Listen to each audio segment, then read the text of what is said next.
morning, good afternoon, good evening, everyone. Welcome to this webinar series offered by NAAFE for 2021. My name is Silvia Salas. I am board member of the North American Association of Fisheries Economists and professor at Simvestab in Mexico.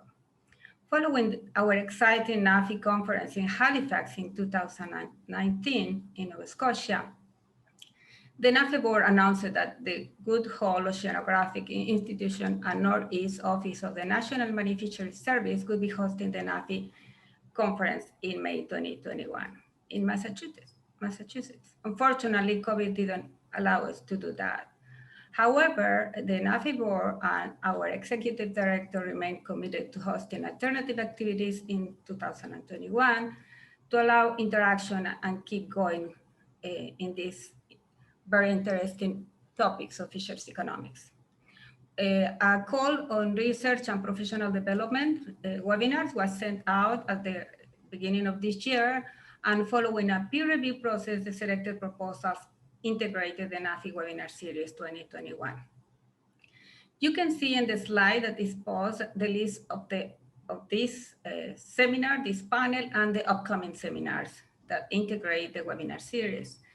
We also will be closing after that with a couple of sessions on students' participation. The students will compete for the Marine Resource Economics NAAFE Best Student Presentation Award that will go from May 25th to June 1st. This competition has been held in the conferences in presence and is a very important platform for the students to interact with other students, with academics, and show also have some visibility and some feedback about their research. I also would like to take the advantage of this moment and invite you to join as Josh for these sessions. It would be very helpful for the organization. If you are willing and happy to help, please contact Kat Gotting. We have her email in most of the announcements of the webinar series. I also would like to thank Kat and our current president, Kathy Roy, and the IFED executive director, and the board members who put together the basis for these events, this webinar series. We also want to thank to Eric Thunberg, Catherine Biskak of the National Marine Fisheries Service, and WHOI, and D. Jean Porter Hoagland of the WHOI Oceanographic Institution.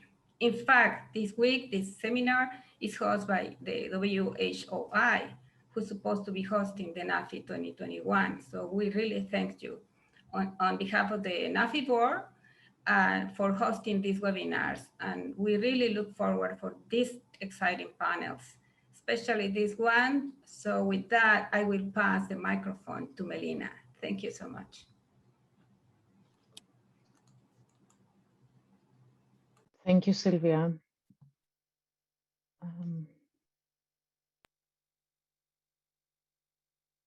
Hello everyone, and thank you for joining us today for our webinar seeking to answer the question, should we harvest fish from the Ocean Twilight Zone? My name is Melina Kurantidou, and I'm with the Marine Policy Center at the WHOI Oceanographic Institution. This webinar has been organized by our team at the Marine Policy Center as part of WHOI's Ocean Twilight Zone project, with support from the NAAFE Secretariat and NOAA, as well as the support of WHOI's Research Communications and Information Services. Many thanks to Ken Coastal and Matt Barton, who are also with us today. If it hadn't been for the pandemic, we would have had you here in Woods Hall for the NAAFE conference, but now here we are in this series of webinars that NAAFE has helped us put together. Next slide, please.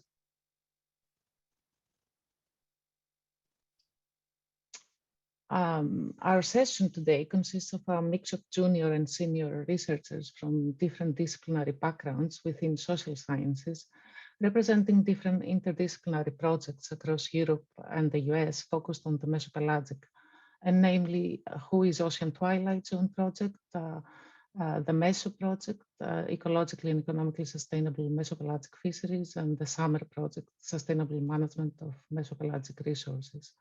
Next slide, please.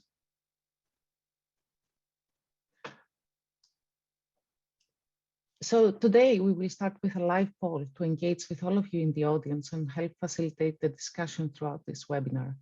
The poll will be followed by 6 presentations addressing a series of different questions and examining multiple dimensions related to harvesting in the mesopelagic. Each presenter will have 12 minutes, followed by 2 minutes for questions by the audience. Please type your questions in the chat box.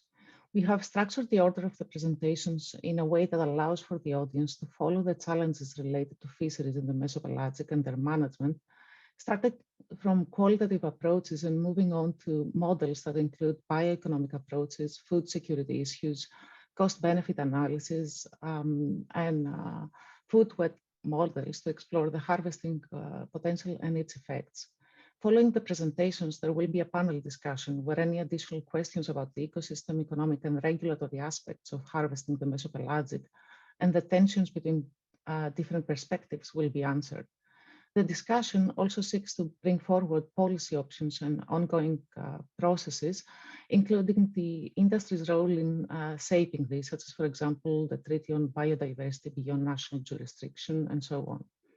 We expect and hope for a transdisciplinary approach to this discussion, and we welcome everyone's input to help address the next steps needed to address the issues that come up as important, research questions, goals, and aspirations, as well as possibilities for all of you in the audience to get further involved. And with that, I'd like to give the floor to Amanda Soderberg for the live poll. Amanda is a PhD candidate with the Wageningen University. Amanda, over to you. Thanks, Melina. Hopefully everybody by now can see my screen. And I'll know if I'm correct if I start seeing people joining the poll. So for those of you who can, you can reach for your mobile phone or open a new tab on your browser. I see the first quick people arriving. That's very good. And I'll just wait until a few people trickle in. I see we've got 60 people here, so I'll wait until we get to about half as many that have been able to join, and then I'll move on to our first question.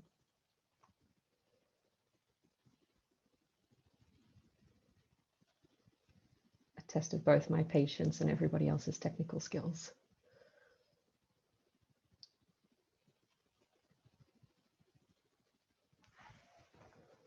Okay, at about 30, I think we can move on. So to our first question, just to get to know who you are there in the audience, how much do you yourself know about the Ocean Twilight Zone, which is also sometimes referred to as the mesopelagic zone?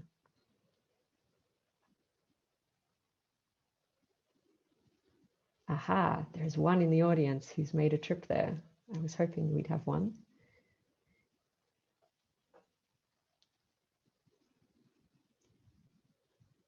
Great. Okay, so we see a little bit of a mix of past engagement with the mesopelagic zone. So this is good. So we have something to learn, and perhaps in the quick Q&A we have something to learn from our one person who's actually been there themselves. So now my next question is, what do you yourself think of when you imagine the Ocean Twilight Zone? What comes to mind? Now this is an open response, so you can get creative.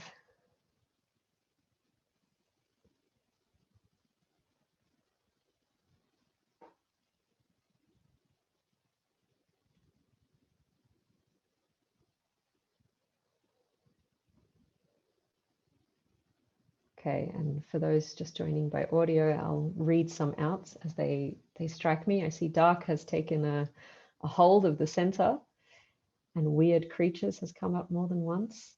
But we see carbon sequestration, fish, plankton, governance, aquaculture. Okay, and that's all the time we have for it, but I see quite a mix of responses, so this is quite interesting. I see also monsters and mysteries, so that's nice to see. So on to our next question. Given all these things that we imagine are in the Ocean Twilight Zone and what we know about it so far, in your opinion, do you think we should harvest fish from there? There must be a lot of scientists in the room if everybody's saying it depends. Okay, interesting results so far.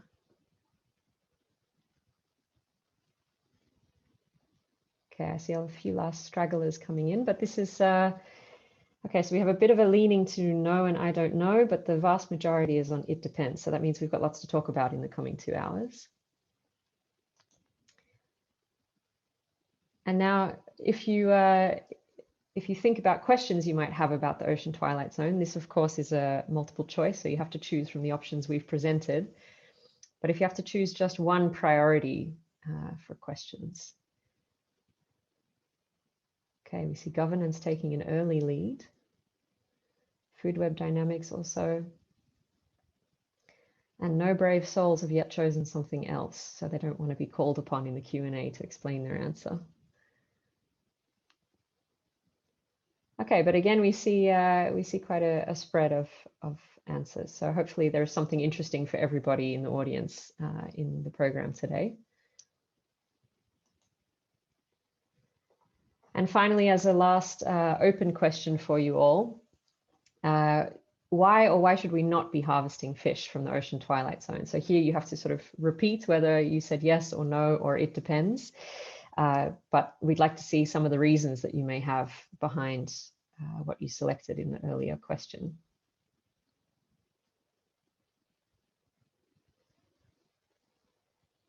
Okay, first horse out the gate has said it depends on the scale. You see something about uncertainty, externalities. There's a need for management as well. Uncertainty returns again. I see the moratorium. I'll leave this open just for one more moment. If there's any last people who want to put their opinion in. Okay, we see some quite interesting difference in the reasons why we should or should not. Okay, so these are all topics that we can come back to in the Q&A, and these are all topics that we hope to speak to a little bit in the coming presentations. So if it's possible, I'd like you to keep this poll open because we're going to return to this once we've had our series of presentations from everybody. So thanks to the 45 or so of you that participated. That was really nice to see a little bit, although we can't be here in person, we can see a little bit of what everybody thinks from the audience.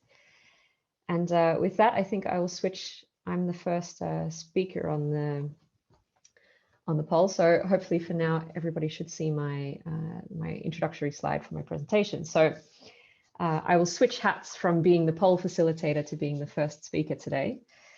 So I would like to present to you all some work which is still very much in progress. It's work that's part of my PhD project, which is funded by the MESO project and which is taking place at Wageningen University and Research. And I'm being helped along in this project by a wonderful team consisting of Rolf Gruneveld, who you'll meet later, Simon Bush and Marloes Kraan. So as we've just delved in, you can see that I'm interested in what does the mesopelagic zone mean to everybody, all of us humans on Earth. And I've gathered here a few things, and perhaps some of you will interpret the images immediately. But the mesopelagic zone can mean many things. It can be an alien world, it can be a source of food, it can be a place for discovery. We see in the bottom left, it's also something that's being discussed as something that will be affected by mining activities. It's a place where battles between giant sperm whales and giant squids can play out. It's a place for profits, for ecosystem services, and it's even a place that's relevant when we try to solve the problem of climate change. So there are many, many different associations that we may have with this vast ecosystem. So while all of these imaginings are going on, we also see action. So there are some actors, and I've named just a few that are relevant for my research and for my corner of the world in the Netherlands and the North Atlantic. But we see that the interest in this ecosystem continues to grow in fishing companies, from research organizations, from policymakers such as the European Union. And therefore, we see that it's only a matter of time before the mesopelagic zone is explored and exploited.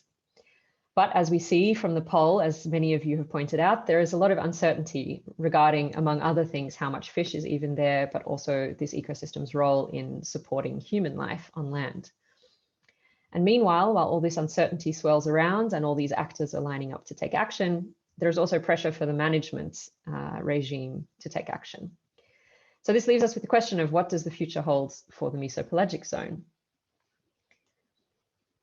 So what I'm interested in as the first answer to this question is what the stories the scientists are telling about the mesopelagic zone. And this is because the scientists have been given quite a big job of, first of all, filling the knowledge gaps, But in the unlikelihood of filling all of these knowledge gaps, they've also been given the onus to help identify the information that will be most useful for management decisions.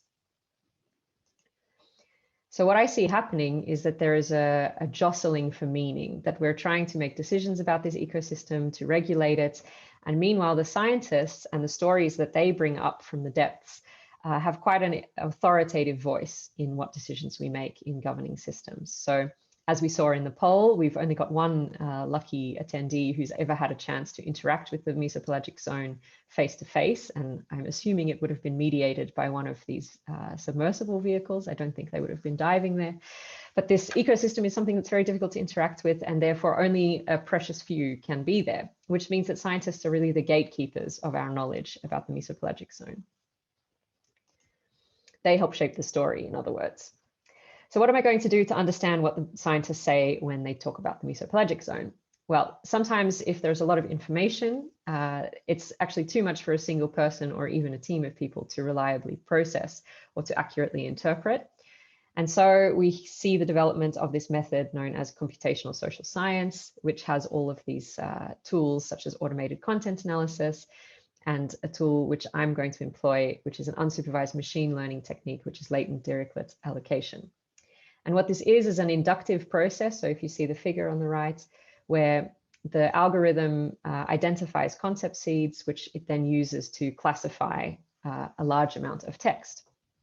So the large amount of text that I am going to be inputting into my tool is a data set of scientific abstracts, all of which have been returned when I use the search term mesopelagic. So this is from the Web of Science database. I get 2,361 records from 1960 until 2020, of which almost 2,200 actually have full text abstracts attached. So this amounts to roughly 600,000 words, which isn't a huge volume, but even without taking notes, that would take about 33 hours for a humble Amanda to read all the way through. If I'm going to annotate that, code it, and use my own single brain to interpret it, it's going to take even longer. And once I remove some stop words, we get to a smaller number, which is 300,000 words, which is the input that goes into my machine. So yeah, I've removed stop words, which are words such as the, it, and I've counted all of the other words that are in all of the abstracts in the Web of Science database. And for those of you who are familiar with the Ocean Twilight Zone or the mesopelagic zone, hopefully these words will not be too surprising. I'm happy that we see fish there. Carbon is another large topic. We see things about distributions, we see abundance, biomass estimates. Oh, another thing that I find quite interesting is this word that appears, which is may. Now, this is a word that's not excluded in my stop word search, but to me that indicates that the scientists are speaking about this ecosystem with a lot of caution. So the next step, now that I have this bag of words and I have a snapshot of the most frequent words in there, is to do a sort of analysis to now see if these words are grouped in topics. So I employ this unsupervised machine learning model, which detects topics within the texts.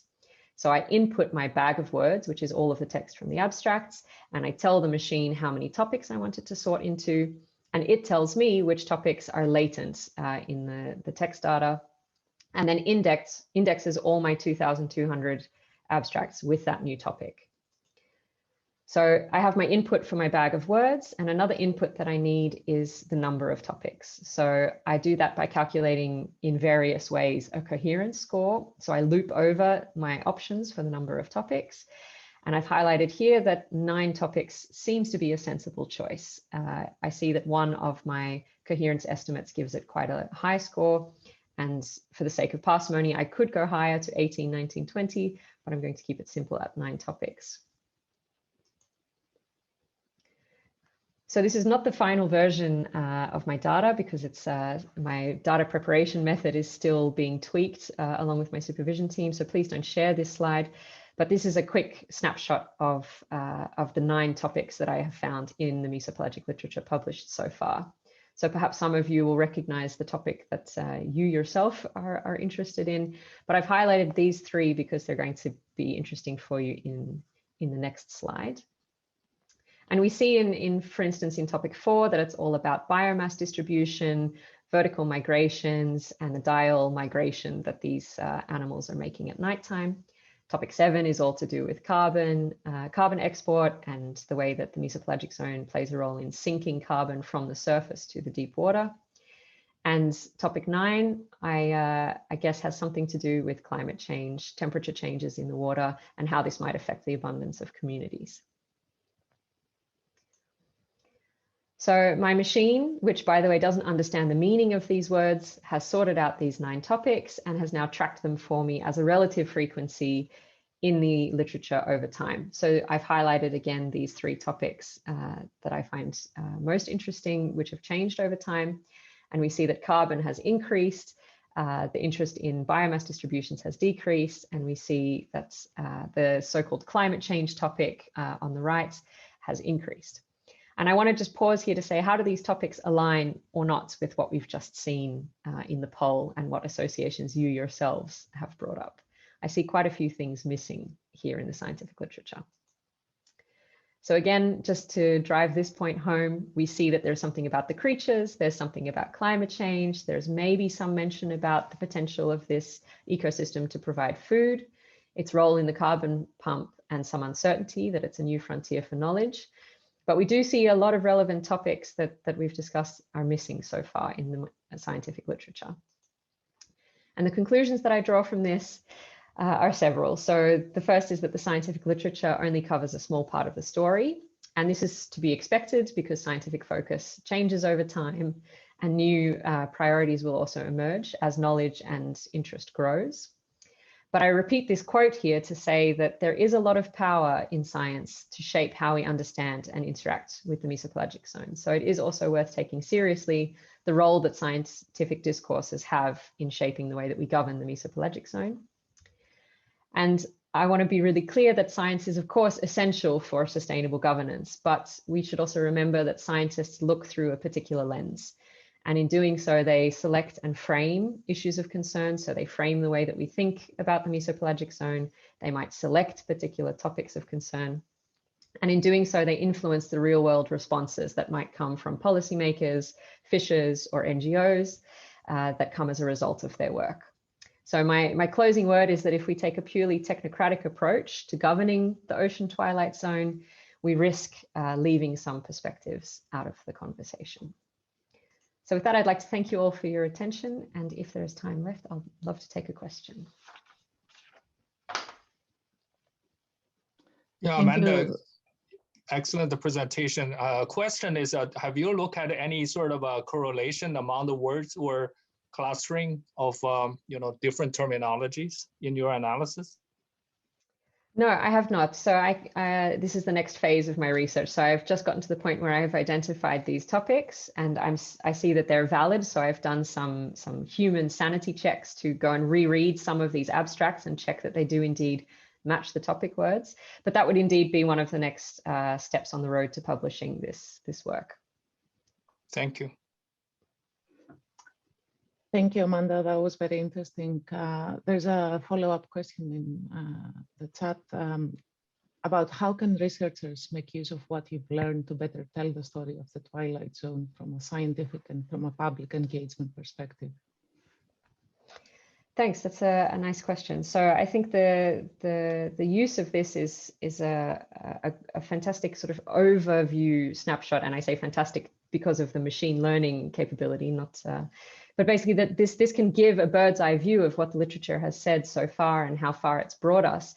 And from there, we can make a conscious decision as a research community, but also as society, as a public, about what our next steps and what our next priorities will be. So if we look at what our gaps are and where we don't, what societal interests might not be addressed by science, we can better communicate the values between science and society, and we can make sure that science is indeed addressing some of the questions and concerns of society. Thank you. I guess another question I have myself is, do you see value in including your research search words from languages different than English? Yeah, this is an excellent question, and it's something I've considered in expanding the work. This is one of the great advantages of employing computational methods to do such a literature review. So one question that's been haunting me is, why not just review the literature yourself? Why be so lazy and ask the computer to do it for you? But this is indeed an advantage, that the computer has ways of associating text from other languages. So this is absolutely a potential avenue for this research. The necessity for me would be to collaborate with someone who does indeed speak that language. So if I want to open up to also Spanish publications, for instance, that would be the next largest language group, I assume, I would need to collaborate with a Spanish speaker to help me do these so-called sanity checks to make sure that the algorithm is indeed executing the commands that I'm giving it. So the way that I can go and read and understand the mesopelagic abstracts myself again, I would need a collaborator to do that, which I'm of course open to. Great, thank you. We're running a little late time here, so I'm going to introduce the next speaker, and we'll get back to you in the end with some additional questions that have come through. Thank you for your presentation. So next is Laura Essler, who's a research consultant with the World Maritime University. And Laura is going to show us the extent to which climate governance today is prepared to facilitate the protection of the mesopelagic zone. Laura, over to you. Thank you, Melina. And I want to thank Melina for the great organization on this, and NAAFE for enabling these webinars in the first place. I will be talking now about the governance of the mesopelagic zone. And to start off, we have to think of the oceans as the largest carbon sink on Earth. Around 25% of the excess CO2, anthropogenic excess CO2, has been sequestered by the oceans already. And estimates are around 15 to 17% of the carbon fluxes from the biological perspective are taken up by fish. Can we go to the next slide?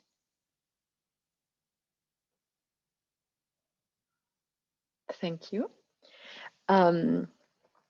Oceans sequester carbon through pumps, and 5 of these pumps are listed here. 5 of the major biological pumps. It's the biological gravitational pump, the eddy subduction, mixed layered, twilight zone migrant, and seasonal lipid pump.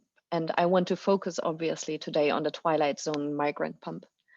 The twilight zone migrant pump, it refers to the fish species and so plankton species that are mostly fish species that are migrating on a daily basis to the surface of the oceans to feed and then to excrete at larger depths for different reasons, such as avoiding predation during daytime, etc. And so they are doing these migrations on a daily basis. And through this process, they are sequestering carbon from the surface to deeper layers of the oceans. The question is, what makes the twilight zone migrant pump an especially good carbon pump? There are 3 reasons to this. First, the carbon is sequestered relatively deep, 200 to 600 meters in depth. And if you could click once more, Matthew, thank you.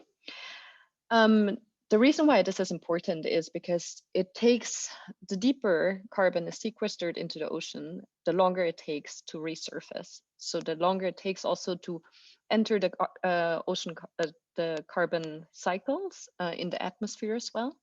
So an example is if carbon is transported down to 300 to 1,000 meters, it takes approximately 100 years to resurface. The second is it's an especially effective pump. So I would need another click, Matthew. So taking the upper estimates of the biological carbon pumps, it contributes around 20% it contributes around 20% of the total carbon export to those pumps. And the third is that it's a relatively fast pump. So if we're comparing it, for example, with the biological gravitational pump, which is all the way on the left, this is just driven by gravity. So we have the particles relatively slowly sinking to the bottom at a rate of like 10 to 100 meters a day. And the twilight zone migrant pump through these movements of fish are dramatically faster. So they take around 12 hours to transit carbon from surface layers to deeper ocean layers, around these 200 to 600 meters. So the question that we're putting, next slide, please, is, I'll have to move all the way to the next slide.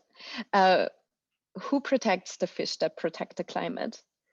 And there's a couple of regulations here that are, or a couple of policies that are particularly relevant to this question. On the one hand, we have climate policies, biodiversity conservation policies, and fisheries policies that are that concern protecting marine species for their carbon sequestration services.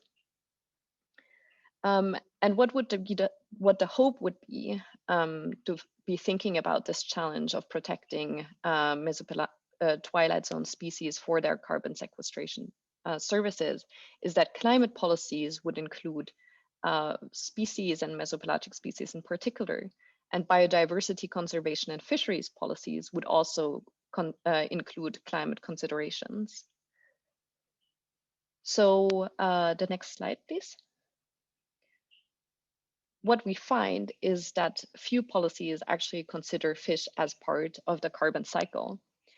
So what we've been doing is looking at these different policies categorized into fisheries, biodiversity, and climate policies. The policies are listed on the left graph here, and all of them fall into fisheries or biodiversity, with the exception of the UN Framework Convention for Climate Change here in blue. And so we've run, what we've done is running a text analysis over the policy documents that are included in those conventions. So both the conventions, but also different types of resolutions that are implementing the conventions. These text analyses included different different keywords that then would allow us to study integration. And what we find, for example, is that the Convention on Biological Diversity has a high diversity of different keywords it's taking into account, such as carbon sink, blue carbon, and carbon sequestration. Whereas others, such as the FAO, the Food and Agriculture Organizational Guidelines, only consider words such as climate and climate change, so very generic keywords with regard to their climate integration. From this first set of keyword analysis, we've been calculating an integration index, and the integration index, the higher this integration index is, the closer those conventions come into having an integration between marine species and climate. So this is talking about the graph on the right-hand side here. And what we see is that at the very bottom, the CMS is the Convention on Migratory Species, already goes quite a long way in integrating climate considerations into their policies. The regional fisheries management organizations on top in red are actually doing a relatively poor job in comparison to integrate climate. And in yellow, the Convention on Biological Diversity and the UNFCCC are going sort of halfway. And we can go to the next slide. Second, we find that the international policies protect few mesopelagic species. So what we've been looking at here is each of those fish represent 10 species observed and mentioned in those respective policies. And in contrast, what we are finding is that, for example, in the CITES or the Convention on Migratory Species, the CMS, and also the FAO policies, relatively few mesopelagic species that are indicated by the dragonfishes here, relatively few consider mesopelagic species observed and mentioned in those policies. The regional fisheries management organizations have in comparison a much higher percentage of mesopelagic species that they're mentioning in their policies. And from here we can go into the next slide. And finally, we find that important policies do not necessarily protect the ocean space where twilight zone species live as well. So the Ocean Twilight Zone contains around 20% of all ocean space, but a lot of this is in areas beyond national jurisdiction, or what's called the high seas as well. But not all of the policies fall into the high seas. Actually, a lot of them, such as the UNFCCC and the CBD, are limited to exclusive economic zones. So they're being implemented by countries, and so often they're limited to the territorial boundaries of countries and do not consider the high seas, where a lot of mesopelagic species live, a lot of twilight zone species. We can go to the last slide.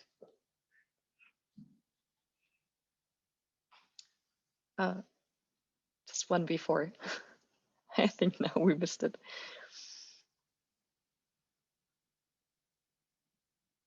Matthew, would you be, yeah, thank you for going to the last slide. There are some governance consequences or implications that these studies have. And what's clear and coming out is that there is no integrative framework yet for mesopelagic fisheries and their governance, or mesopelagic species and their governance. And a couple of exciting new developments could possibly be harnessed to be advancing this governance of the mesopelagic zone, such as the UNFCCC ocean dialogues. So combining the climate and the ocean dialogues really would be one potential avenue here. In addition to that, what's needed is setting a baseline study through, for example, so feeding in the UNFCCC would be through potential working groups from the IPCC that would be focusing on fish carbon, but possibly as well, possibly as well FAO considerations of guidelines for twilight zone fishing that consider climate. So this balance really will take a bit more work, because there is no dedicated commitment to climate and oceans yet. And so this is where mesopelagic species have one of the key considerations and elements that they need to be taken into account. And thank you, thank you for for listening. Thanks, Dijin, for making note of the time. Thank you very much, Laura, for this very interesting presentation. There's some questions coming through for you, but we have limited time, so I'm just going to ask one, and we can take the rest at the end. Is there sufficient knowledge about the mesopelagic to institute international agreements about fishing there? A simple answer is no, there is not. So a lot of fisheries governance relies on relative accurate understanding of stock assessments, for example. There are no stock assessments as of now for mesopelagic species. So different types of governance approaches would probably be needed, considering that it might still take quite a while to have enough scientific knowledge to think about quotas, for example, or different types of management approaches. Excellent, thank you. Yes, we'll transition over to my presentation, and I'll save a couple more questions for you at the end, if that's okay. Yeah, thank you so much. Good. So next, I'll be presenting my work with Dr. Dijin from WHOI Oceanographic Institution, the Marine Policy Center, on mitigating social ecological uncertainties in support of sustainable mesopelagic fisheries, insights from bioeconomic approaches. Next slide, please.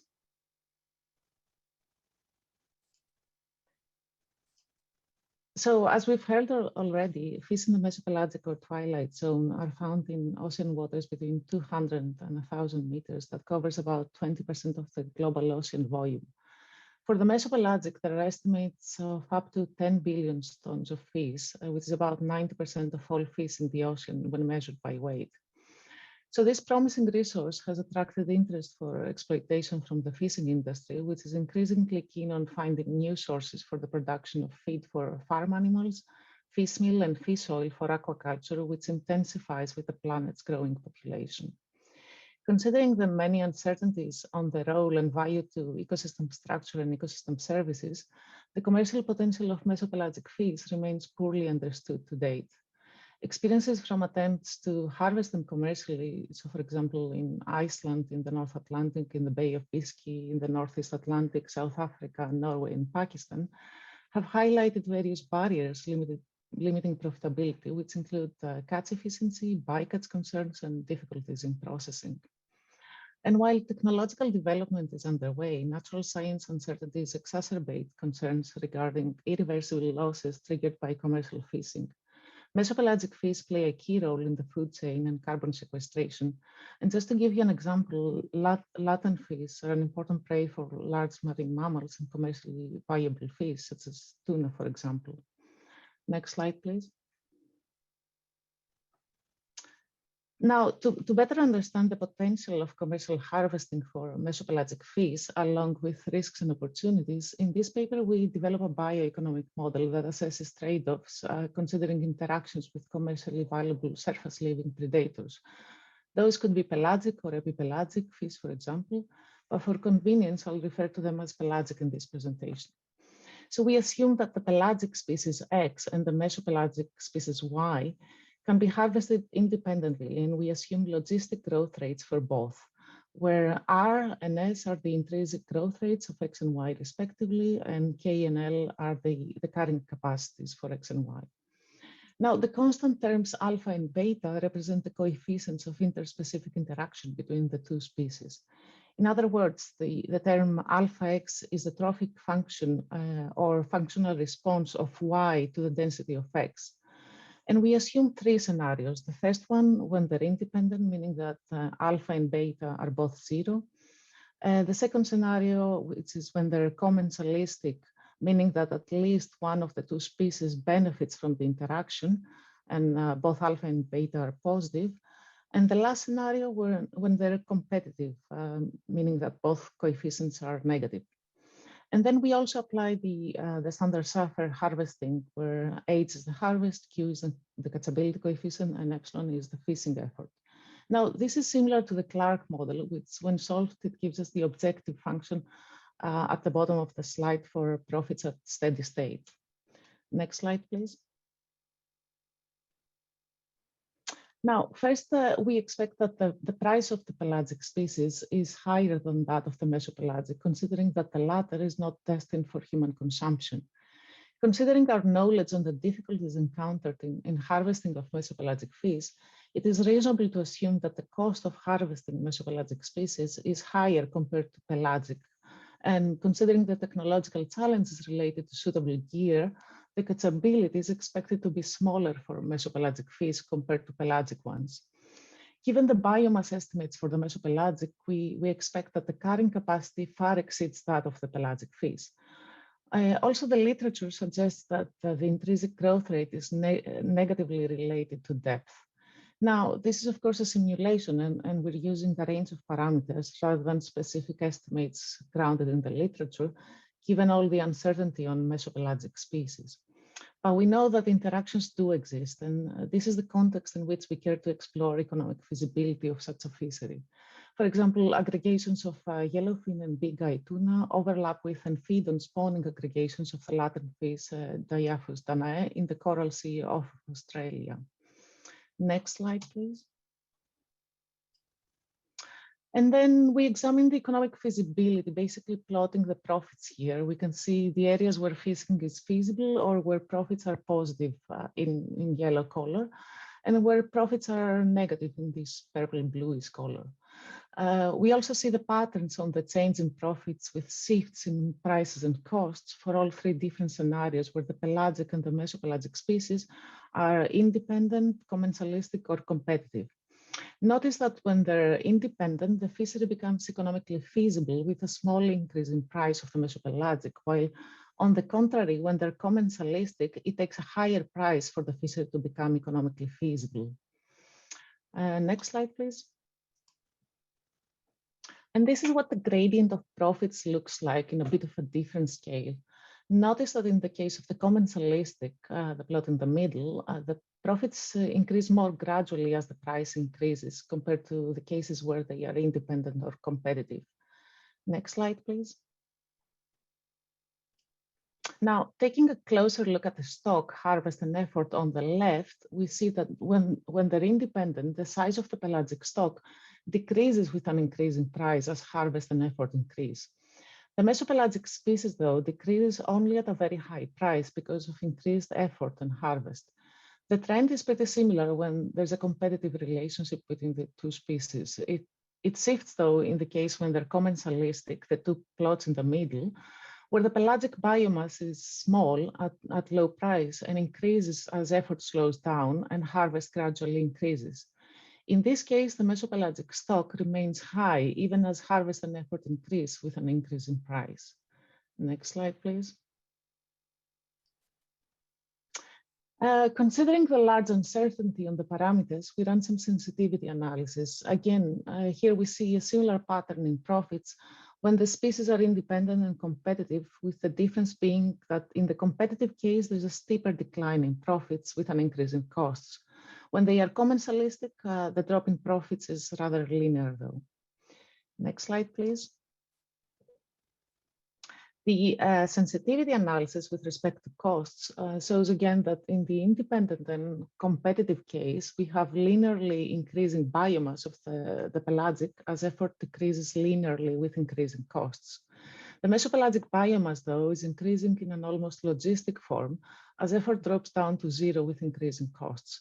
However, when they're commensalistic, the effort for the mesopelagic decreases more slowly with increasing costs, resulting in a faster increase in biomass.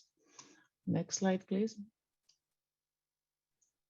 And we see almost the exact opposite trends in profits with an increase in price. But notice that in the competitive case, there's a small drop in profits with an increase in price before they start increasing. Next slide, please. Notice also here that while in the case of independent and competitive, the mesopelagic biomass falls abruptly after a certain price triggers an abrupt increase in harvest and effort. And in the case of the commensalistic, the mesopelagic biomass remains static despite the increase in harvest and effort triggered by increased price. And because beta is positive, a growing X pelagic enhances the mesopelagic species Y. Next slide, please. And last, we vary the interaction coefficients. The figure on the left shows the gradient of profit. What you see in yellow in the figure on the bottom are the areas where the fishery is profitable. The idea here is that the mesopelagic is helping the pelagic species. So when alpha is negative and beta is negative, the northwest corner is all yellow, which means it's all profitable. So basically, when you drive down one of the stocks, that will help the growth of the other stock. And so the takeaway message from here is that the sign and the magnitude of the interaction affects profitability in different ways. Next slide, please. Next slide, please. Yes, thank you. So to conclude, it becomes clear that resolving ecological uncertainties, such as those related with interaction, is critical to understanding the economics and feasibility of a commercial mesopelagic fishery. In this exercise, we have shown the trade-offs based on a wide range of different parameters, considering the existing uncertainties. So here we highlight the importance of understanding those biological, ecological, and economic parameters.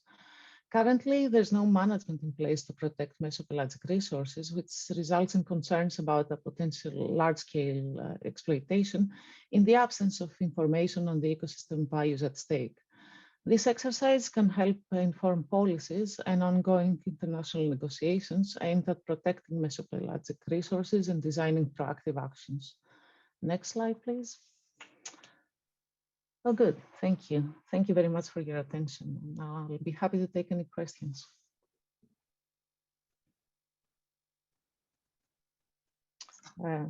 Yeah, I have a question, Alina. I was just wondering, could you give us a few examples on the interactions between the mesopelagic and the pelagic species? In what part of the world we know those interactions are happening?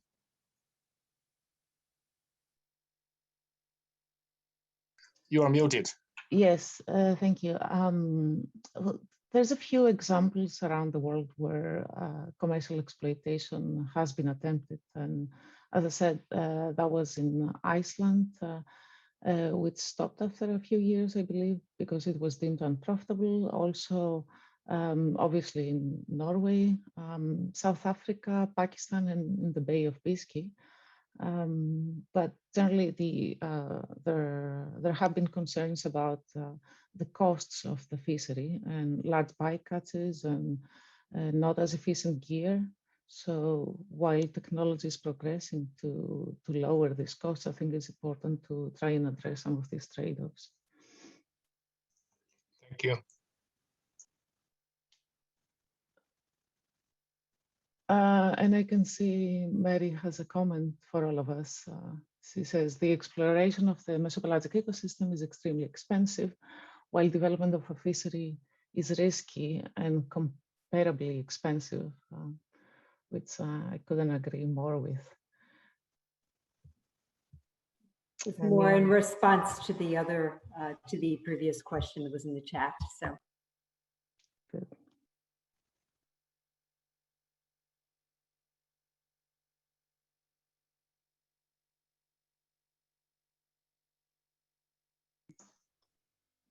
In the interest of time,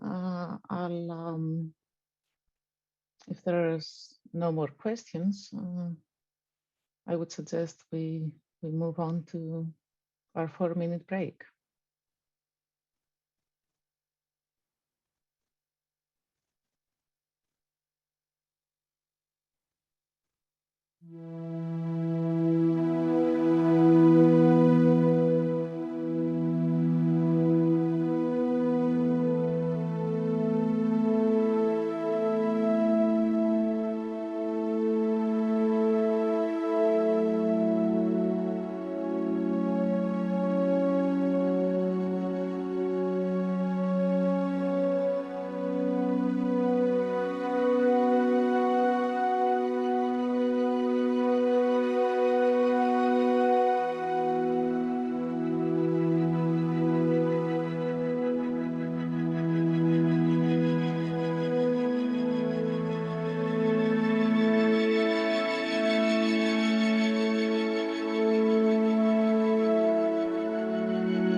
Thank you for all of you who have stayed with us after the break.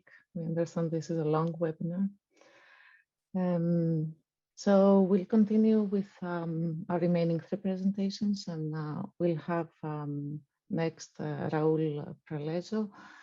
Raul is a principal researcher with the Marine Research Division of ASTI. Raul, over to you. Thank you, Melina. Yeah, what I would like to do is to introduce you and give you some numbers also in terms of this project, the SUMMER project, which stands for the Sustainable Management of Mesopelagic Resources. It's an Horizon 2020 funded project. So next slide, please. Previous one. Yeah. What I would like to do is, first of all, just to give you a sort of a view in terms of the objectives of the project itself. I mean, the idea of this, or the objective of this project is to try to establish the best protocols in order to try to estimate the mesopelagic fish biomass, but also to try to quantify the ecosystem services around this sea layer. The idea is to try to consider the whole ecosystem vertically integrated from the surface to the seafloor. Next slide. Yeah. However, I'm not going to talk about all the project itself, and I'm going only to center in terms of one of the work packets of this project, which is the objective of this work package is to provide a holistic assessment of the services provided by the mesopelagic layer and try to establish the trade-offs. So with this in mind, next slide. Yeah, the question that I would like to put to you all is, can the mesopelagic layer contribute to all these policies? And when I'm talking about these policies, I'm talking about the Sustainable Development Goals in terms of sustainable fishing, zero hunger, in terms of health, in terms of growth, economic growth or blue growth, and in terms of also at the European level, the European Green Deal, which stands on a kind of idea of being carbon neutral by the 2050. So next slide. Yeah, so in that sense, what I would like to do is to put some questions. Is what about the ecosystem services, and what about the Sustainable Development Goals in terms of the mesopelagic species? What about these mesopelagics in a competitive environment, in the sense that what about if we look at them as commodities? And what about mesopelagic as an option for growth, for economic growth? Yeah, next slide. Yeah, in that sense, what I want to say is to welcome to you all to the Twilight Zone, not only in the sense of light, but also in terms of what we know about this zone, which I mean, we are big deep in a lot of uncertainties in terms of what we know. So next slide. I have a lot of slides. Yeah, what we know is that this layer. In this layer, we have around 90% of the fish biomass of the planet, which looks like a big pie in order for the commercial fishing itself. However, I have a spoiler. Give a click. Next slide. Yeah, the spoiler is that. No, back. Okay, the spoiler is that that the oceans are big. I mean, they are wide and they are deep. So in that sense, we have a lot of uncertainties. So next slide, yeah. Yeah, a lot of uncertainties in terms of commercial fishing. I mean, we don't know the abundance at local levels. We don't know the behavior of the fishes. We have doubts in terms of what are the aggregation in terms of high seas or versus the economic exclusive zones. We have uncertainties around the technical, so how to fish, or how money can we make if we fish them, and all about the elements above, the abundance, the aggregations. And obviously we have doubts in terms of how to impose some limits to the exploitation. So next slide.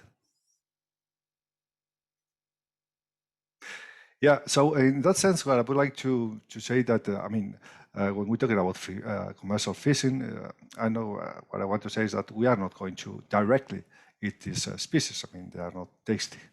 However, they are rich in some elements, like, for example, this fatty acid, which is the omega-3.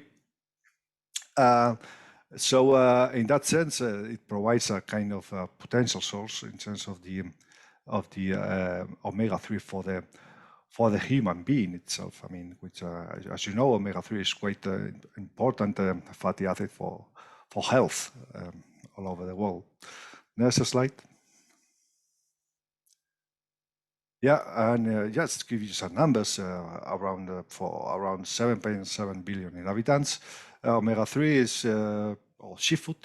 From seafood, it comes around 80% of the omega-3 requirements, according to the World Health Organization, and approximately 40% of this omega-3 is required by aquaculture, and it mainly comes from small pelagic. So this is a driver.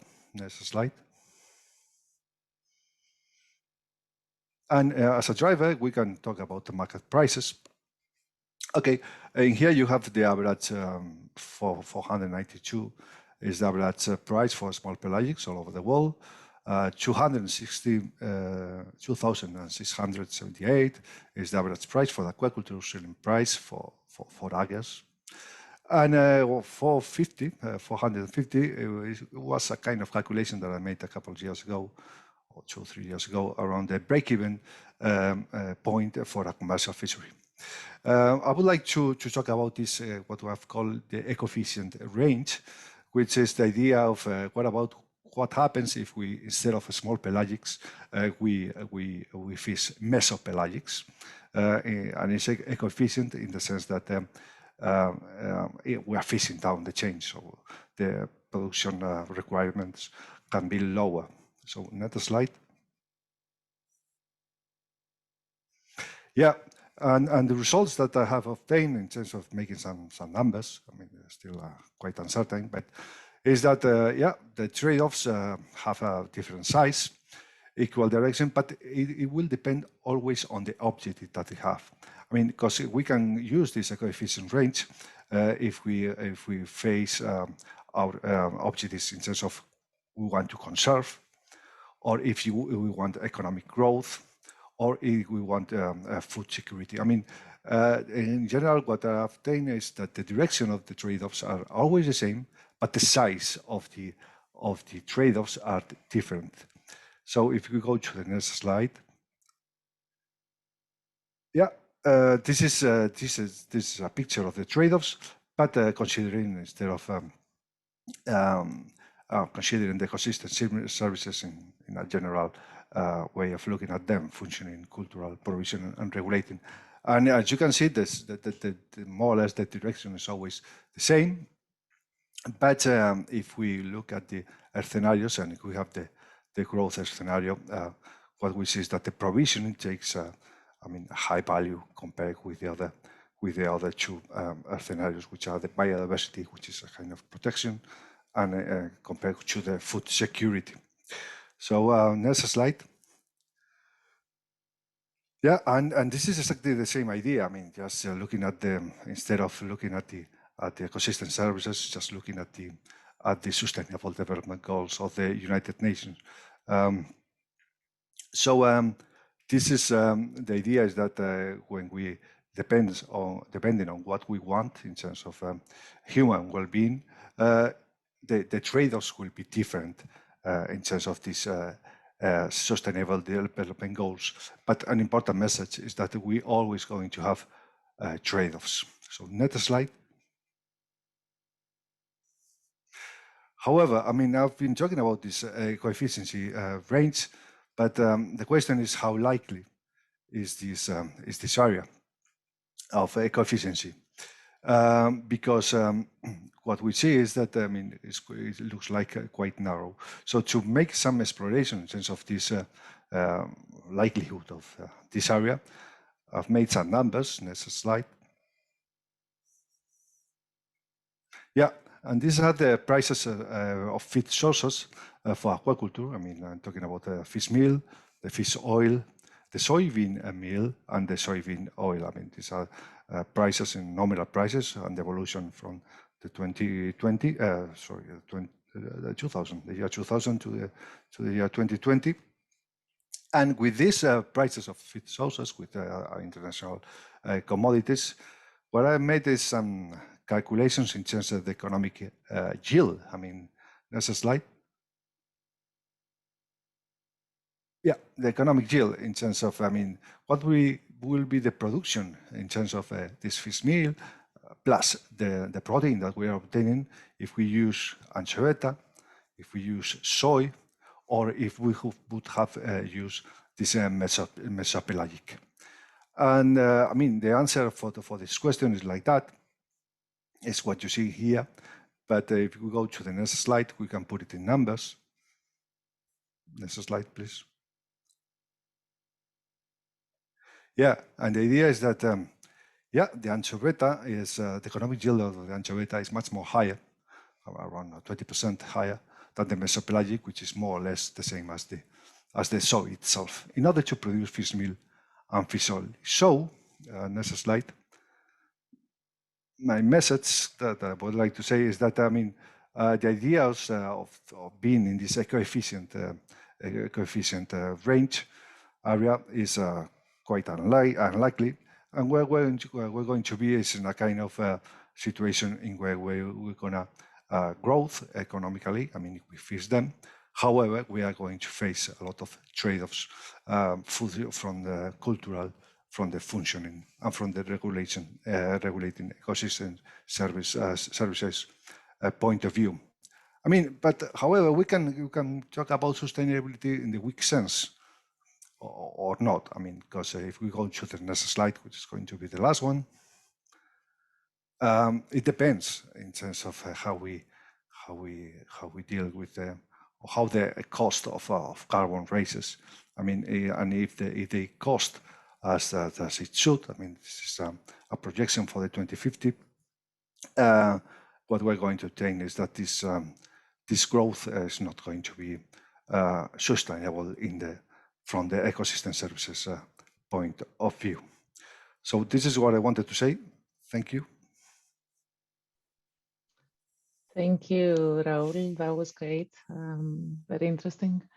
And it seems like despite the evidence for the nutritional value of mesopelagic fish, which may have the potential to contribute to food security, there's evidence that fishing for this resource in a sustainable manner and efficiently remains limited. And so there's a question that has come through for you. Are there particular geographic regions with populations that are more omega-3 deficient than others? And what are the health impacts of low omega-3 consumption? I guess, yeah, you can start with the first one.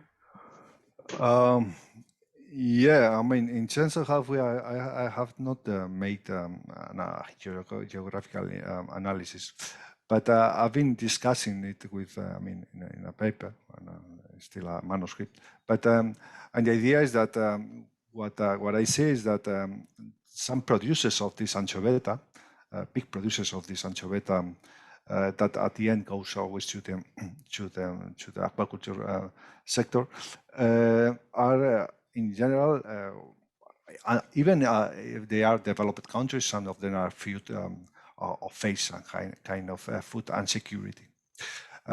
This implies that, I mean, if you simply use mesopelagic instead of these small pelagics, probably you are going to solve, not completely, but partially at least, this food insecurity issue.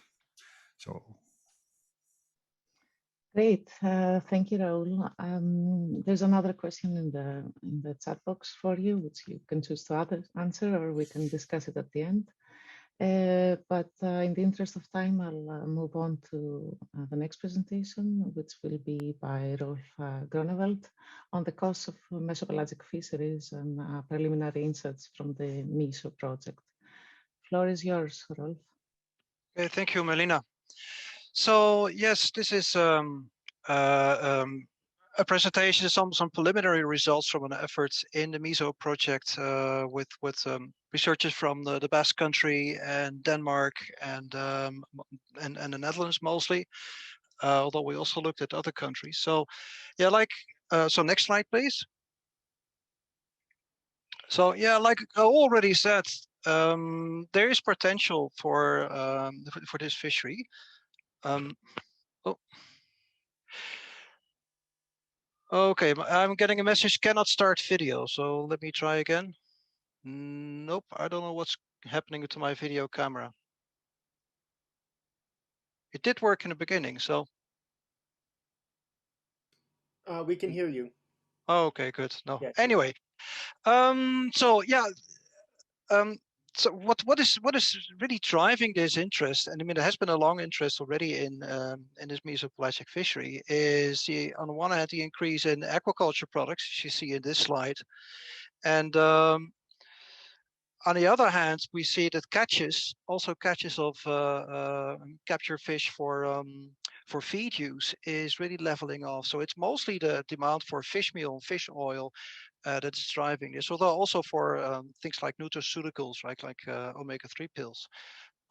Next slide, please. So there have been efforts into mesopelagic fisheries in the past. The Soviet Union has been fishing mesopelagic fish in Antarctic waters. There's been some efforts in the Gulf of Oman. From what I understood, there's also in South Africa, indeed, and in Iceland. And currently, a Norwegian company, it's also part of MESO, is trying this. Well, what you see actually for all the other fisheries, at some point they stopped because it turned out not to be economically viable, or basically those fleets had, or those fisheries had an alternative that was more viable. Or they went back like the Icelanders. They used to catch a lot of capelin. They tried Morollicus, so this is lanternfish, Muller's pearlside for a while. And then after a while, the capelin prices went up again, so they went back to capelin. That's basically what it means. So the viability seems to hang in the balance all the time. Next slide, please. So what we did in MESO to get a better idea of the economic viability of this fishery for European companies is we looked into the literature for what we know about catch rates and about cost structure and the kind of adaptations that you need to make the fish mesopelagic. And we used data from the STECF, so that is the Social, Technical, and Economic Commission for Fisheries. So this is a European body that collects fisheries data from fisheries economic and catch data from its member states. So that doesn't cover Iceland and Norway, but it does cover Denmark, Netherlands, Spain, and Ireland, for example. Interviewed fishing companies, and a few months ago we had a workshop with representatives from the industry, also fishing companies, but also processing companies and gear manufacturers, to really get an idea. So this is a much more practical presentation, I guess, than what we've seen so far, to really get an idea of what is happening. So what determines that viability? What are the considerations, and what are the current uncertainties and concerns for the companies that are involved here? Next slide, please. So, whoa, that one, exactly. So, so what came out of this? Well, you could say that there's at least one business model that's really very simple. I would call it the minimum adaptation model, where you take very short trips, perhaps even seasonal trips, or a couple of seasonal fisheries out there. But those trips really have to be very, very short. It's 3 to 4 days maximum, because this is a catch that deteriorates very quickly. And then I would also assume onshore processing. If you want to scale that up, you get to something, a business model where you also have much better onboard preservation, like freezing or ensiling, or you would have to process your catch. And you could do that on existing vessels, but that onboard preservation or processing would allow you to take longer trips. However, what we see is that because this is probably not a seasonal fishery, you would have to give up some current target species. So the opportunity costs, as we've seen in the Icelandic fishery, for example, are potentially pretty high. And then perhaps in the extreme, you would have to go to really newly purpose-built vessels for fishing the mesopelagic. Now we quantified, or some of our partners, we looked into the this first model, the simplest model. The second one, I will say a few things about that, but the uncertainties are too big to give any meaningful numbers there so far. So next slide, please. So this minimum adaptation model, what we're talking about, good examples of that would be the pelagic trawling fleet in Ireland, especially Killybegs, which is very much a seasonal fishery that doesn't catch anything in summer, so it's mostly in autumn and winter and in spring that they do their fishing, and also in the Basque Country, which would also be so this is the cod trawling fleet. Which is also a seasonal fishery, but then the other way, like it's mirror of the Irish fleet actually. So they do their fishing mostly in summer. But in both cases, we're talking about a relatively small scale seasonal fishery. So next slide, please.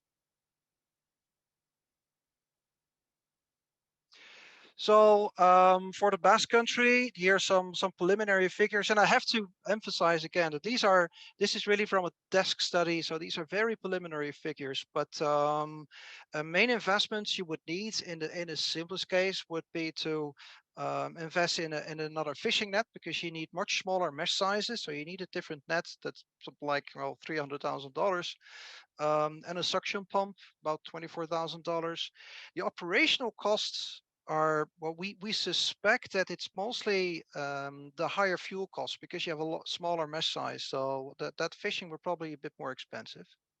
And so far, we assumed that these vessels they don't go very far out. So you would travel for about 18 hours to your fishing grounds, and they have something like a maximum of 50 hours to do your fishing, because then you have to get back to shore, because otherwise the catch is deteriorated too much.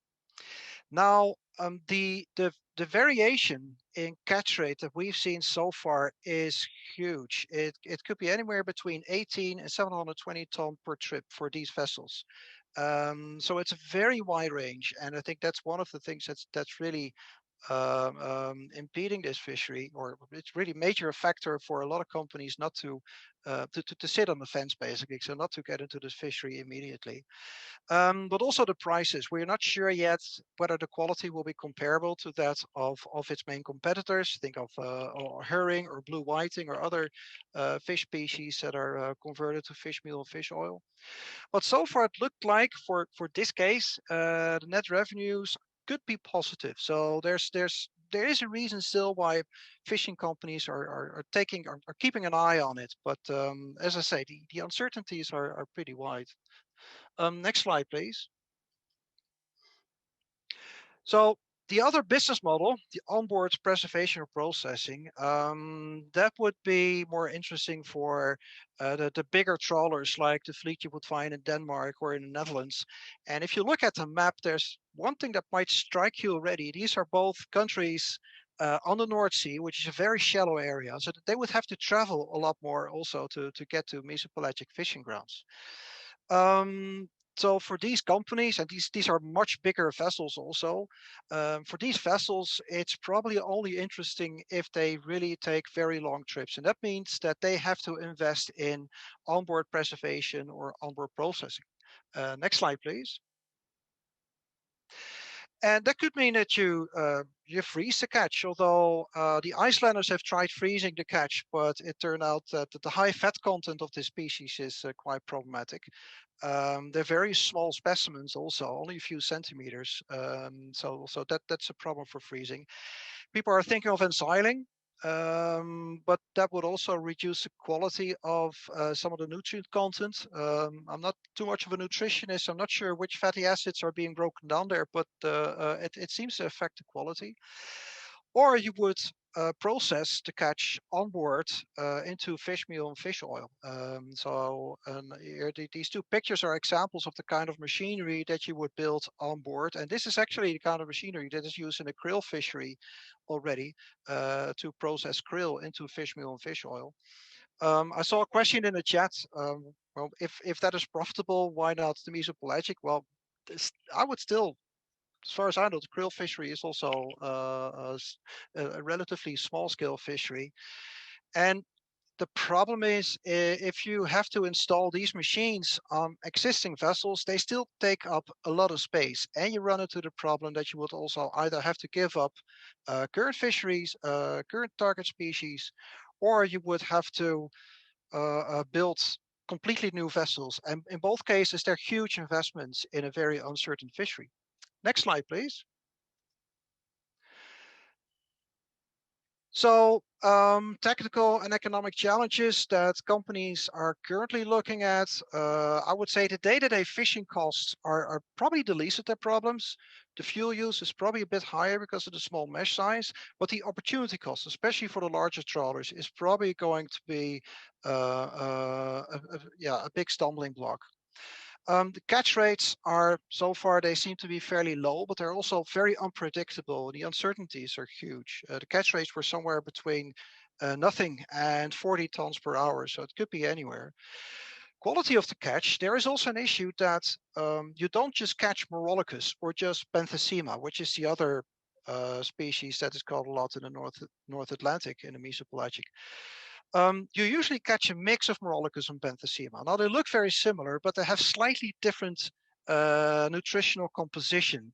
So they also need different processes for processing them into fish meal or fish oil. And then there are problems with the salt content and the deterioration of the catch. I see another star appearing. So let me just say one more thing about the governance. A big issue that I hear from fishing companies is the governance, not just the distribution of quota, but also the public perception. How is this going to be received by the public and by environmental NGOs?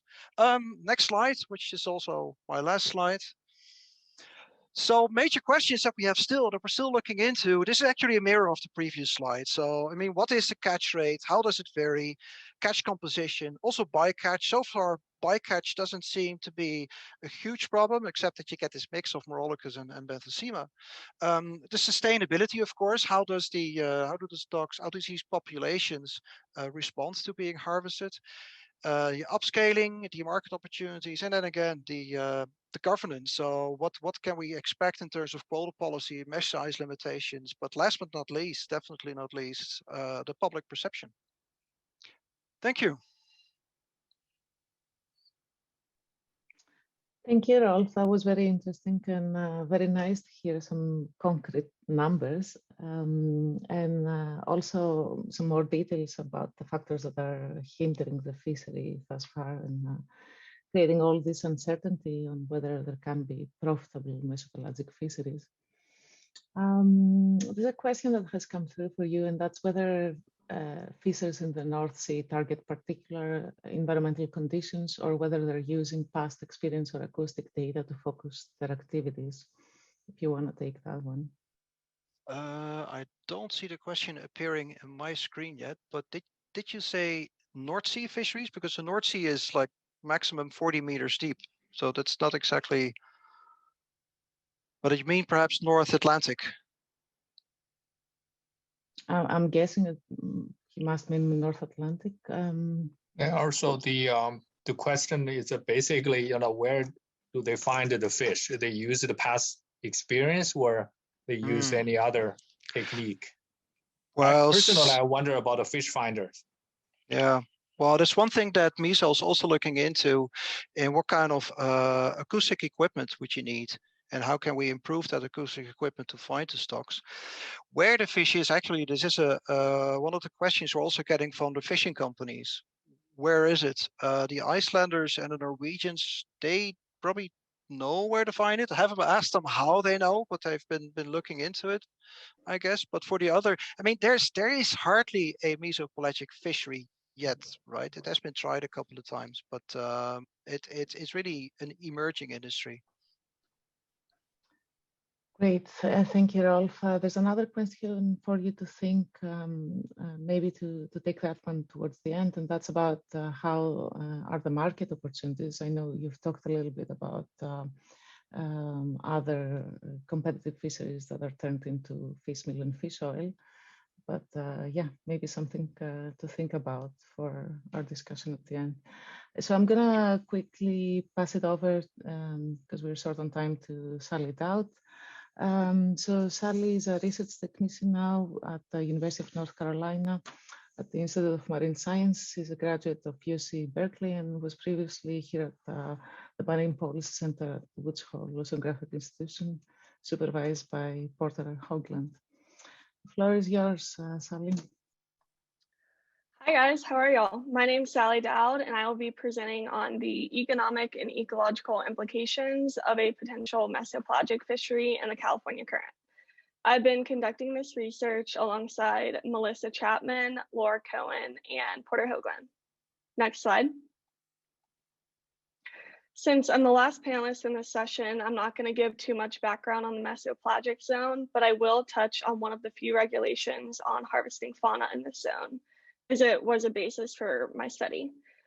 So the Pacific Fisheries Management Council established a moratorium on the harvest of certain mesopelagic fish families off of the US West Coast. And at the beginning of this project, Porter Hoagland and I thought it would be beneficial to evaluate the economic importance of this moratorium. So to do so, we adapted a bioeconomic decision model that was originally designed for the Pacific sardine fishery to examine the trade-offs between harvesting mesopelagic fishes and leaving them in the water as prey. The idea behind it is that leaving them in the water for their forage, the idea behind it is that the decision to harvest mesopelagic fishes depends on the economic value that could be gained from the fishery when compared to potentially altered values from the predators when they're reduced with their prey source.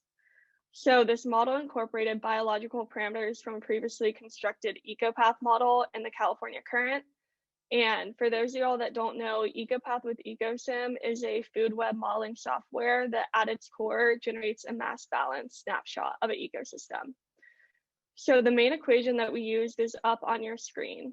On the left side of the inequality, there is the price of mesopelagic fish as fish meal in the market. And on the right side, you have the commercial and non-commercial value of predators of mesopelagic fish. Within the non-commercial value, you have the mu, which is the critical value or the value that's required to equate the left and right side. The critical value can be conceptualized as the non-market value of predators of mesopelagic fishes. Next slide. When I refer to mesopelagic fishes in this study, I'm talking about the mesopelagic fish group in the California Current ecopath model. This functional group is mainly comprised of lanternfish or myctophids.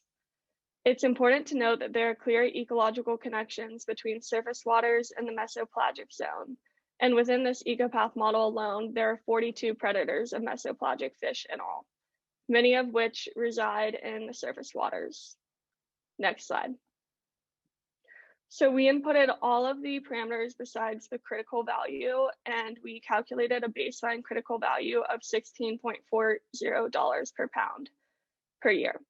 So what does this critical value mean? It means that non-commercial predators of mesopelagic fish need to jointly generate a value of at least $16.40 per pound a year to make mesopelagic fish more valuable left in the water as forage for their predators. So one can actually compare this critical value or the hypothetical non-market value of non-commercial predators to willingness to pay per pound values. Willingness to pay values can be found in environmental economic studies, and they are the hypothetical monetary amounts that often estimate a species' existence value. 7 species in the ecopath model used had documented willingness to pay values, so we converted these into a per unit value to get the willingness to pay per pound. You can see on the screen a sample of the values calculated for this study. They range widely from 0.07 to $254 per pound with a mean of $36 per pound. Next slide. So I've talked about critical values and willingness to pay values. Now I want to relate their significance to our main question. Is this moratorium justifiable from an economics perspective? So here's how you can think about this. The baseline critical value of $16 per pound, and then the average of critical values when we consider variation in the input parameters of biomass, price, and fishing costs are all under the mean willingness to pay per pound calculated. Since the bioeconomic model was designed to incorporate prices for mesopelagic fish and commercial predators that were net of fishing costs, and we only use the X vessel or gross prices in our model, we examined uncertainty around the price by simulating different levels of fishing costs. Once we considered net price and applied higher fishing costs to the mesopelagic zone, the critical value lowered well below our mean willingness to pay per pound value. These results do imply that mesopelagic fishes might be more valuable left in the water as forage for their predators instead of harvested through a commercial fishing operation. But it is important to exercise caution when comparing willingness to pay values to the critical value due to the problematic nature of species existence values. One reason why the credibility of using willingness to pay values has been questioned in the past is because these values are just hypothetical. No one actually has to pay these values, so it could lead people to overestimate how much they'd be willing to pay to see a species exist. So that being said, these hypothetical species existence values make it difficult to draw a clear conclusion on the practicality of a moratorium. This part of the study calculated important critical values and looked at some uncertainty and input parameters, but there's more work to be done. Not only should future work consider more sources of non-commercial value, but it would be beneficial to examine the potential direct gain or loss of revenue from predators of mesopelagic fish if there was a commercial mesopelagic fishery. Next slide. So the second part of my study was using the RPath package to simulate the ecosystem-wide effects of harvesting mesopelagic fishes. RPath is the R-based implementation of EcoPath with EcoSim, the food web modeling program I've been talking about a bit. So we decided to focus on propagating the effects from harvesting mesopelagics at a 50% and a 25% harvest rate for 50 years. Before I leave this page and dive into some graphs, I wanted to talk about the overall trends in our results.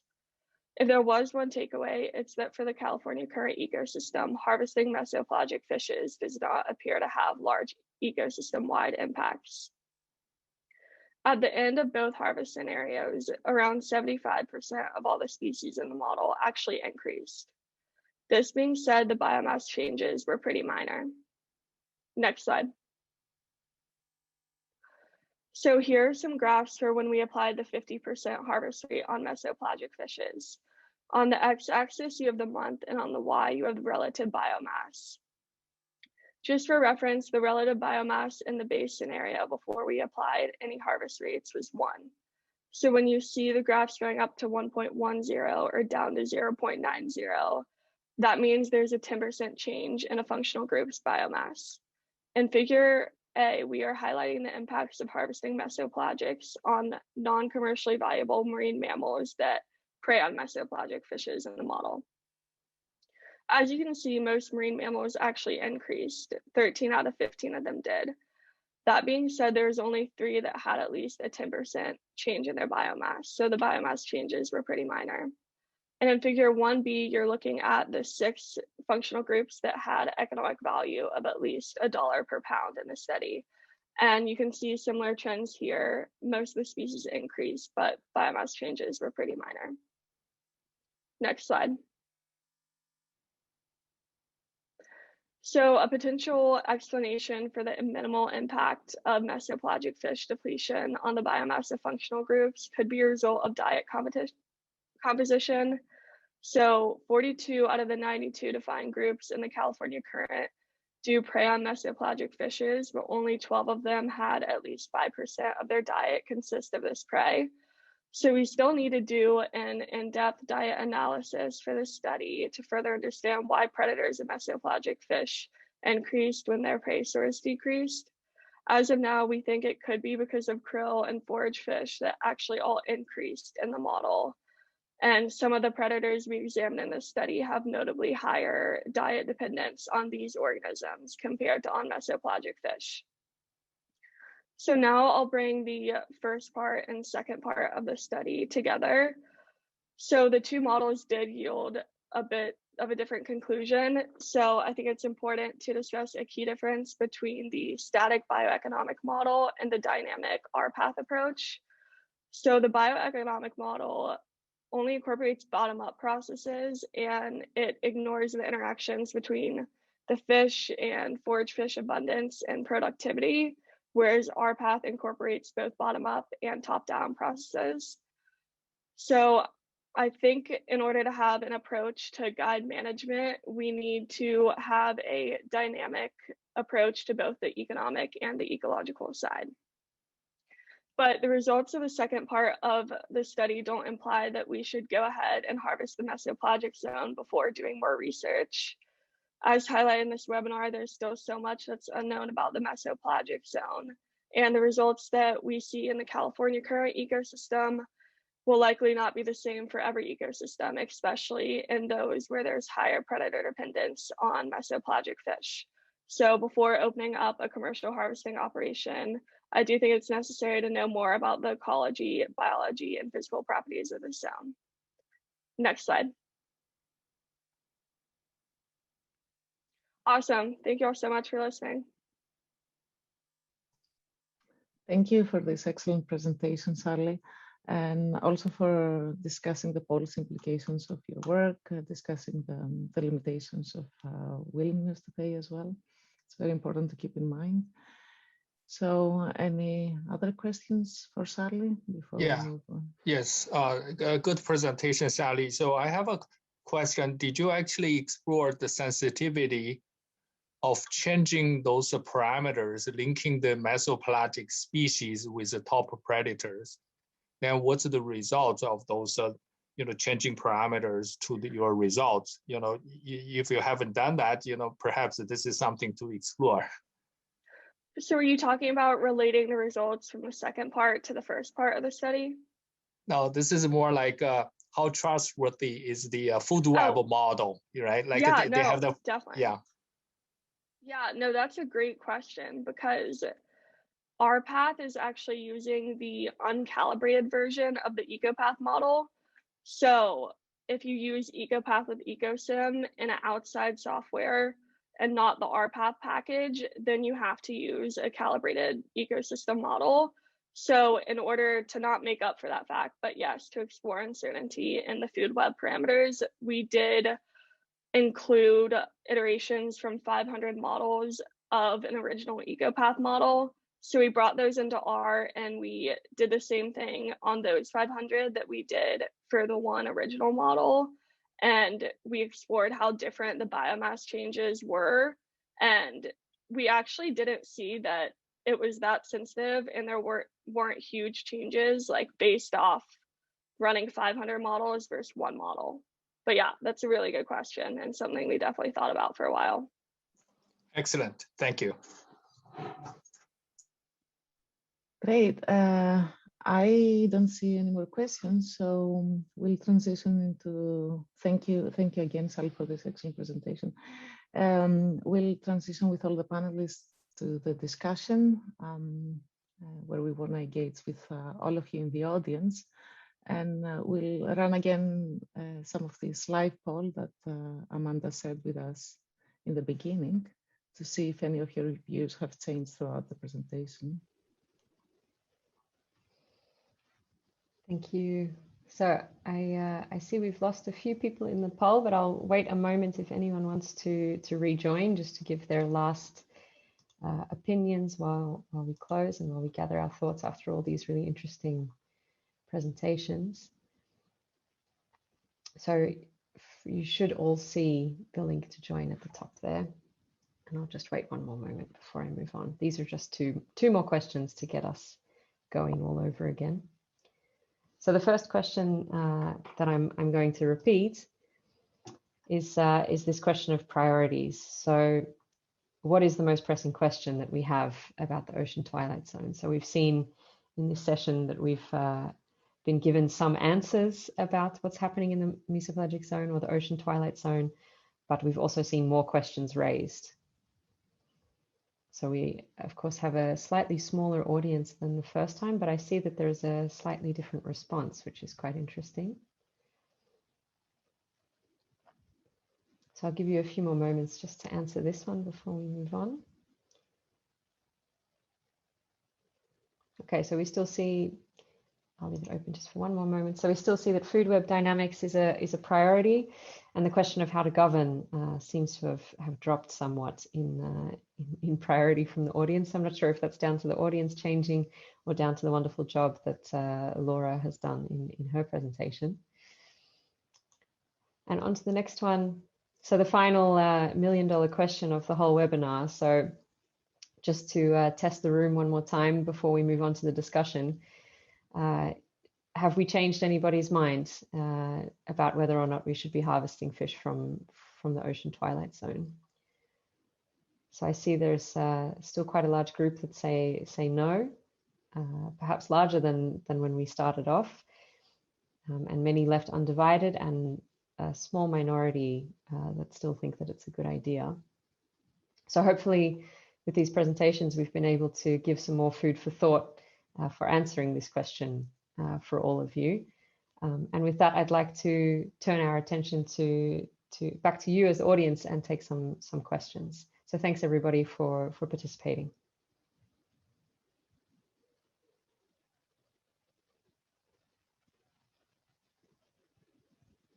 Thank you, Amanda. Thanks for some engagement. If we can have the engagement slide up.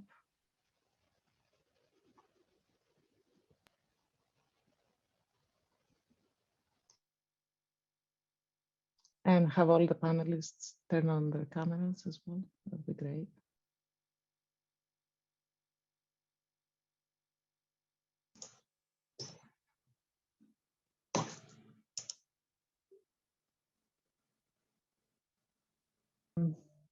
I guess I'll follow up with some of the questions that were not answered. We didn't have the time to answer during the presentation. So Amanda, there was one for you, which was about which other actors beyond scientists would you want to look next in your research? Okay, that's a nice question, and that preempts a phase of the research that I wasn't actually able to present yet today because it's incomplete. But actually my intention is to now move my analysis and take this machine that I've built to a large input of Twitter data. So I've used the same or similar search terms on the Twitter API interface, and I've been able to extract a much larger number of tweets. There are many more tweets than scientific publications about this ecosystem. And I'm now working through sorting out the topics in the Twitter data and seeing what do people on Twitter, some of whom are scientists, but many of whom are also NGOs or other actors, what topics are they discussing online? And then I can maybe link how that does or does not match what's being discussed in the scientific literature, and hopefully with that say something about where some of these gaps might be. So that's one answer. Great, and looking forward to see the next steps in your research. And another one for Laura.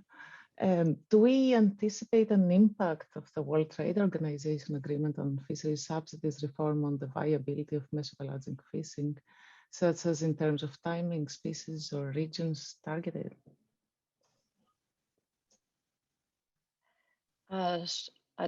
Trying to be short in my answer, I expect, especially if subsidies for fisheries, for industrial fisheries will be reduced, this would have a major impact on the feasibility of mesopelagic fisheries, as the cost-benefit structure would ultimately change. So the recent developments with regard to the World Trade Organization and reducing subsidies on fisheries would have a major impact and could probably delay any beginning of a mesopelagic fisheries into a couple of years later, until probably technological advances are catching up.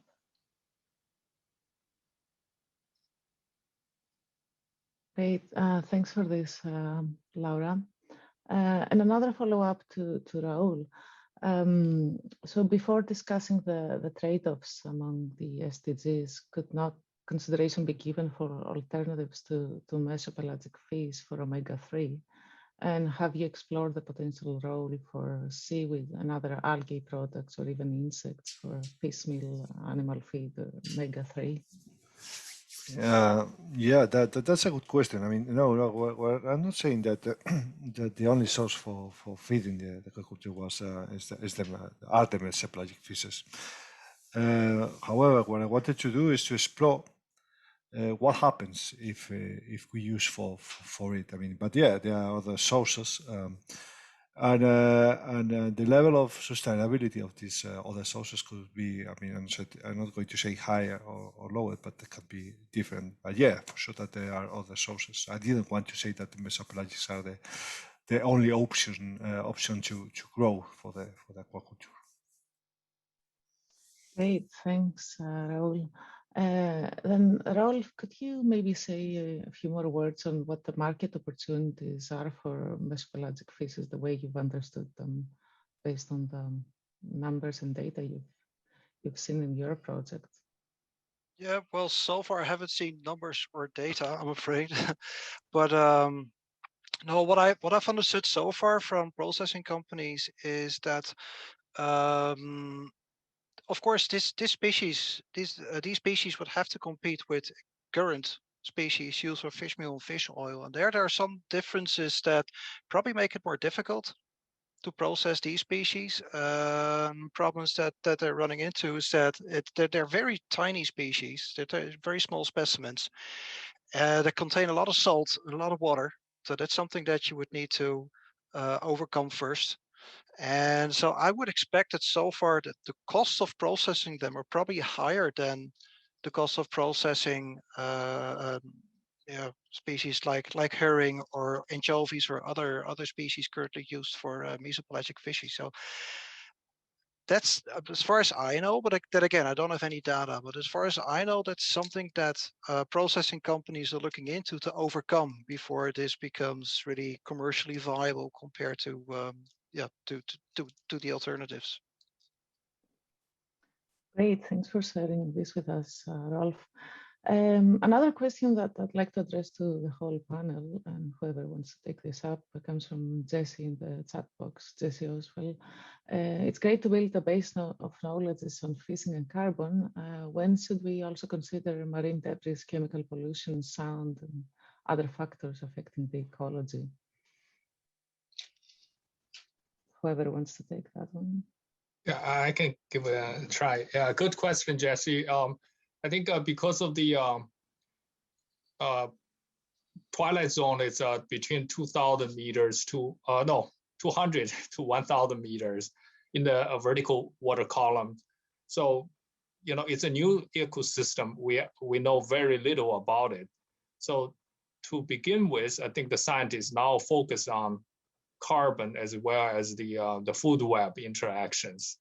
And I think the issues about marine debris and others, it's mostly a sort of a surface water issue or coastal issue. I could be wrong, but I think as the uncertainty associated with the food web interactions and the mesopelagic species themselves and the carbon sequestration issues, the marine snows, those are gradually reduced, then I think people's attention would sort of zooming into those currently viewed as a sort of secondary set of questions. That's my understanding of the situation.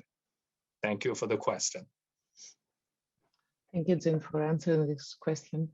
Unless someone else wants to weigh in for this one, I'll move on to... To that, I could just add that also the concerns about deep sea mining are very relevant to the mesopelagic, because there are concerns about the toxic plumes that could reach into the mesopelagic layer. So as deep sea mining interests advance, so do the potential implications for the mesopelagic. And so we would need to also, for the governance, consider those policies that would that could help to govern those kinds of activities as well. Great, thank you, Mary. We have another question from Christina Gerde, who's been very active in this discussion throughout the webinar. Thank you, Christina, for that. So when discussing bycatch, do you also consider the potential impact of mesopelagic fisheries on jellies and other zooplankton? Do these species also have a role in carbon sequestration and food webs? Whoever would like to take this. I can give it a start from the governance side, and then probably some people can fill on the ecology. From the governance side, but then also, of course, the carbon sequestration side, there is typically high bycatch to the mesopelagic species, which owes to first having difficulties in detecting which species exactly are at deep depths. So often you might confuse juvenile fish or zooplankton for mesopelagic fish. So this leads to high bycatches of other species. And the other aspect is the small mesh sizes that you'd have to use for mesopelagic species. And then from a governance perspective, this would imply that that governance of biodiversity is probably one of the important aspects linking to mesopelagic governance. Thank you, Laura. Anyone else would like to?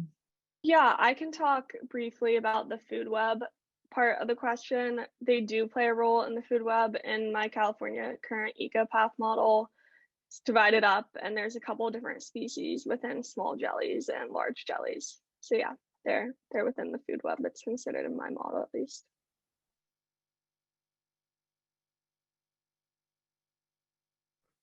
Great, thank you. I just wanted to add, yes, Sally is absolutely right. Just a note, I think it's their impact on the carbon.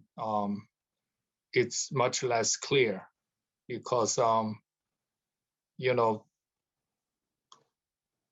not certain about the amount of carbon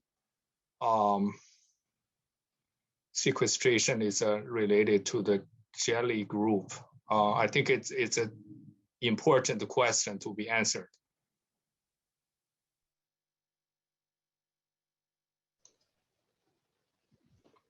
Right. Sorry, may I add one last thing to the mix there? In our conversations with industry who have been running these trial fisheries, we've also seen on the question of bycatch very pure catches. Actually, they've come up with very, very pure catches of Merolicus or only other small mesopelagic. So I think the question of bycatch is also something that remains a great uncertainty in the fishery, because if you speak to some, you hear that bycatch is not a problem at all, and that because it's a very slow trawl, other large species are able to evade the trawl, and from others you hear that bycatch is a large problem. So just to be the social scientist in the room as well, to problematize it, that there is still a lot of uncertainty on the question of bycatch.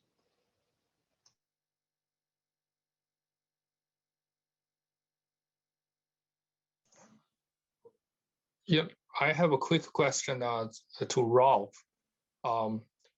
Rolf, have you actually identified the buyers of the current catch of mesopelagic species?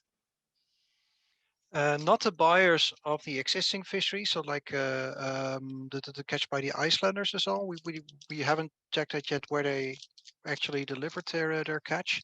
But the European Association of Fish Meal Producers is involved in meso, and one of those companies is a company called Horslev, HAARSLEV.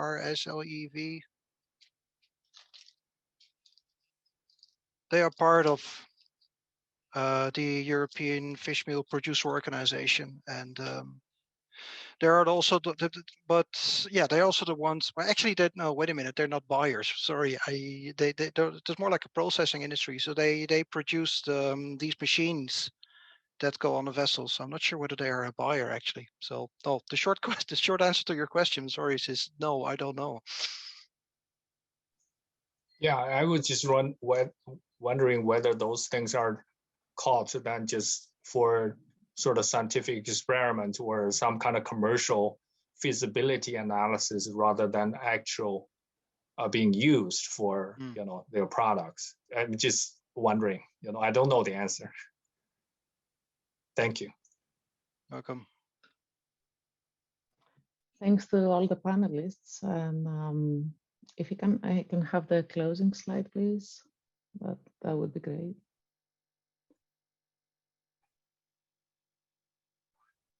So yeah, I would like to thank once again NAAFE for hosting this series of webinars, as well as thank NOAA on behalf of NAAFE. You are all very welcome to contact the panelists for further questions.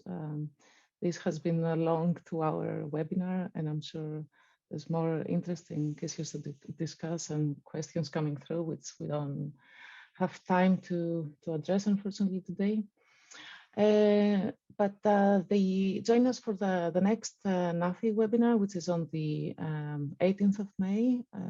If you can go to the second slide, please, to show the webinar information on the 18th of May.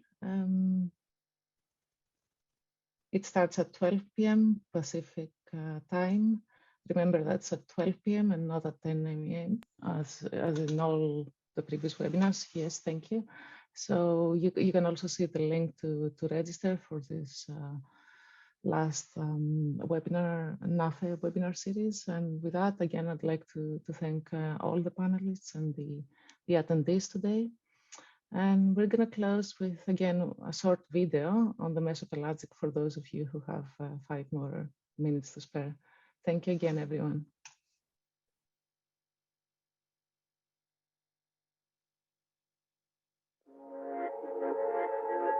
You're in the pitch black in the middle of the Ocean Twilight Zone. The sublights come on, and what you see looks like a blizzard of snow.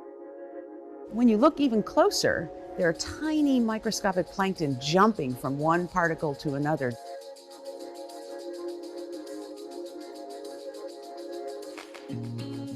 The great age of exploration didn't end in the 1800s, it's continuing.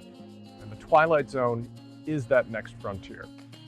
The Twilight Zone is this vast realm of the ocean below the sunlit surface layers, down about 1,000 meters. And it's about half a mile thick, like 2 Empire State Buildings stacked on top of one another. It extends around 2/3 of our globe. It's deep, it's dark, it's corrosive. We started out thinking of it as one layer, and we're now realizing there are many layers within layers. It's a very structured and complex habitat. The mysterious, high-pressure, low-temperature environment. We used to think of the Ocean Twilight Zone as something of a desert, and we weren't aware of all the incredible biomass and biodiversity. The fish have adaptations that are hard to believe. Cool critters with their big teeth and their lights on their bellies and their lights under their eyes. There's amazing stuff there that we don't understand.